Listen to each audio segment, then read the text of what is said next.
Nĩ thitĩnji-inĩ ya nduthi cia Karagita Naivasha kaunti-inĩ ya Nakuru, atwarithia marĩ mĩhang'o-inĩ yao ya o mũthenya ya kwĩmathĩra.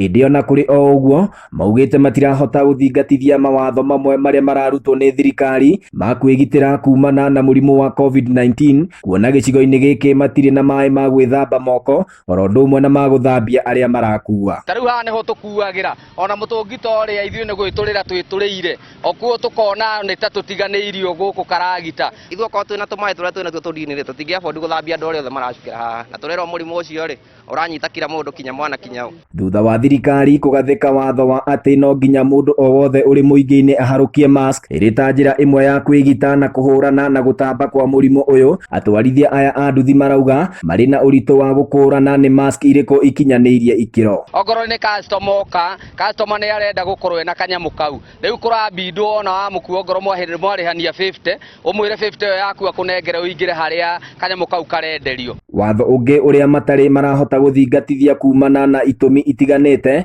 nĩ wa kwamũkĩra marĩhi kũgerera njĩra ya mũtambo wa M-Pesa. Gũtirĩ tũrahota nĩ tondũ ona mbeca security gũkũ nĩ cia maciringi, kũgũra mandathi ma ciringi 10, kũgũra nyanya cia ciringi 5, kũgũra mũtu ũrĩa wĩ goro mũno wa ciringi 100 rĩmwe. Andũ a gũkũ nĩ acibarũa cia cash money, mũndũ ndangĩhota mbeca icio cia thimũ tondũ tũtirĩ nacio. Rĩu aikari a mwena ũyũ marenda honge cia thirikari cia ũgima wa mwĩrĩ wa mũingĩ kũmathomithia maingĩ megiĩ mũrimũ ũyũ nĩguo mahote kũhũrana naguo.